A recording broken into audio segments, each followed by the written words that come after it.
Ya, pemirsa Sultan TV, bagaimana sikap Indonesia atas Rusia di helatan G20 yang akan dihelat pada Oktober 2022? Kita masih membahas bersama dengan Bapak Dr. M. Syaroni Rofi'i, PhD, pengamat hubungan internasional Universitas Indonesia atau UI. Nah, tadi sudah disebutkan bahwa Indonesia sebagai tuan rumah yang baik, begitu, ini terlepas dari konflik perang Rusia-Ukraina dan juga Amerika Serikat dengan sekutunya, ini Indonesia bersih tetap untuk kemudian tetap mengundang Rusia. Soal ekonomi, Pak, bagaimana kemudian arah ekonomi saat ini di Indonesia khususnya dan pengaruh terhadap arah ekonomi global dengan kemudian negara-negara yang juga adidaya begitu untuk menentukan arah ekonomi. Saat ini seperti apa? Baik, pertemuan para pemimpin negara G20 memang diharapkan bisa memulihkan ekonomi global, karena ekonomi global saat ini kan sedang dalam posisi stagnasi gitu ya. Jadi akselerasinya tidak seperti dahulu. Dimulai dari tahun 2008 ya, krisis ekonomi yang terjadi di Amerika itu berdampak pada pelambatan ekonomi di Amerika secara langsung, kemudian berdampak juga pada pelambatan ekonomi Eropa. Amerika dan Eropa itu dianggap sebagai mesin yang menggerakkan ekonomi global. Nah, ketika mereka mengalami krisis, mengalami pelambatan, itu akan mempengaruhi ekonomi global secara keseluruhan. Jadi sejak 2008 sampai 2019 sebetulnya dunia itu sedang mengalami recovery gitu ya dari krisis yang dialami 2008. Belum sempat mengalami skyrocketing ya akselerasi, tiba-tiba ada pandemi, ada COVID gitu ya. Ketika ada COVID ternyata ada perubahan yang signifikan yang tidak pernah dibayangkan oleh para pemimpin negara di dunia ini gitu ya. Ketika ada COVID, ternyata itu menghadirkan sebuah tantangan yang tidak pernah dihadapi oleh umat manusia sebelumnya gitu ya. Pemimpin abad 20, abad 21, di mana COVID ini ternyata mengisolasi manusia. Manusia tidak bisa bergerak, barang tidak bisa bergerak, kita Indonesia tidak leluasa menjual produk-produk kita ke luar negeri, negara lain juga tidak bisa mengekspor produknya ke kita. Artinya masing-masing negara itu diam di rumah masing-masing. Akselerasi ekonomi tentu saja tidak bergerak sebagaimana diharapkan. Karena teorinya kan jika ada lalu lintas barang ya yang berlangsung secara cepat, ada mobilitas barang dan manusia, maka itu yang akan menggerakkan ekonomi.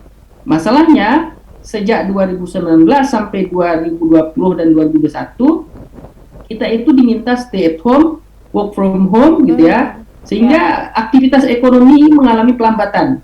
Nah sekarang ketika ada pertemuan G20 di Bali itu diharapkan mampu membicarakan strategi menghidupkan ekonomi dan akselerasi ekonomi begitu ya.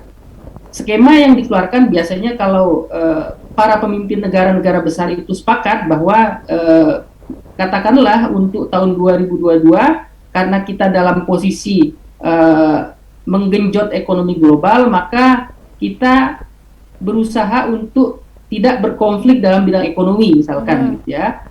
Karena kan ekonomi global juga terganggu karena konflik antara Amerika dan China gitu ya. Di zamannya Trump, Amerika dan China berseteru, itu juga mengganggu begitu ya.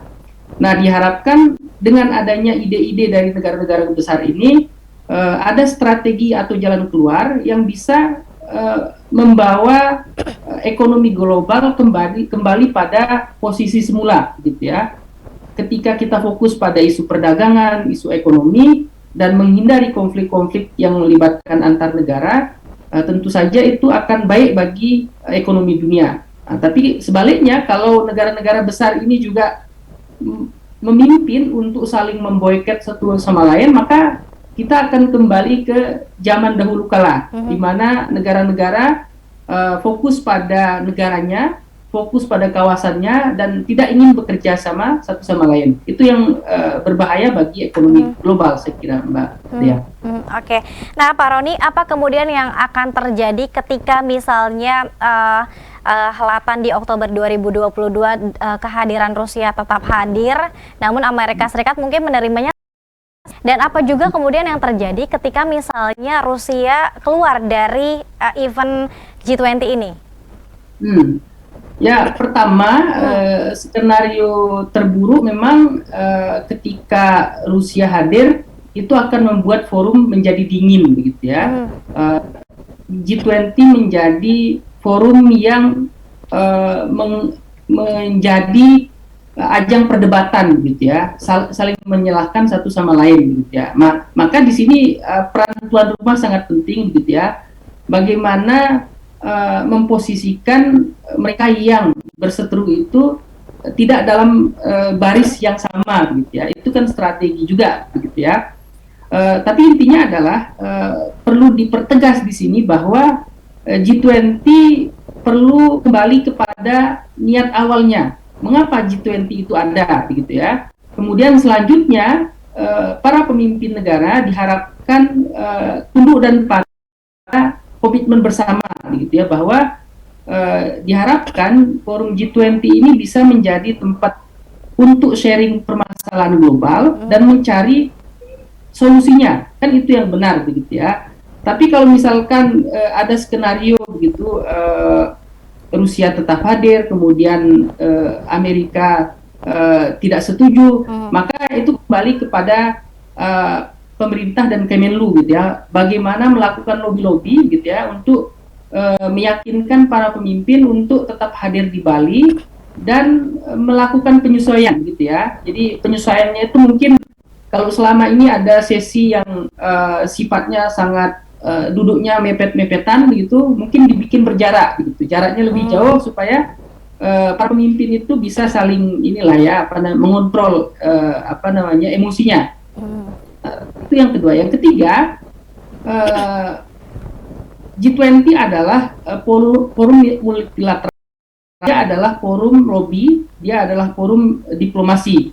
Maka saya kira dalam kondisi seburuk apapun, gitu, bahkan dalam situasi perang, ketika kita sepakat untuk duduk di meja perundingan, maka amarah itu tidak bisa dimasukkan ke meja perundingan, begitu. Jadi itu biasa, saya kira, Mbak Dea, dalam diplomasi, begitu. Walaupun di luar kita ribut, di media kita saling serang, begitu, bahkan di medan pertempuran kita saling berperang, tetapi kalau kita sudah masuk ke meja perundingan, emosi itu kita hilangkan. Anggap saja tidak pernah terjadi apa-apa. Saya kira itu juga bisa dilakukan Indonesia, gitu ya, untuk meyakinkan bahwa ketika Anda datang di Bali, lupakan semua persoalan Anda, mari fokus pada tujuan kita bersama. Saya kira itu yang perlu dilakukan oleh Indonesia, Mbak Dea. Oke, baik. Nah, Pak Roni, selain itu juga adakah kemudian prediksi, kalau kita lihat kan gelaran G20 ini kan masih cukup lama, Oktober 2022. Apakah ada prediksi yang kemudian menyebutkan sepertinya perang Rusia-Ukraina sudah selesai, kemudian juga ini Rusia dengan Amerika Serikat sudah semakin dingin di bulan Oktober? Ya, kita berharap demikian ya, karena belakangan ada perkembangan yang signifikan, gitu. Hari Selasa kemarin pihak Rusia dan pihak Ukraina melakukan perundingan di Turki, di Istanbul, begitu. Di sana mereka menyepakati beberapa poin, ya. Poinnya adalah, pertama, Rusia tidak akan melakukan serangan ke Kiev, begitu. Kemudian di sisi lain Ukraina menurunkan ambisi, gitu ya, untuk menjadi anggota NATO, menurunkan ambisi menjadi anggota Uni Eropa, begitu. Dan Ukraina meminta jaminan dari negara-negara besar. Ada garantor namanya, negara-negara yang menjamin keselamatannya, gitu ya.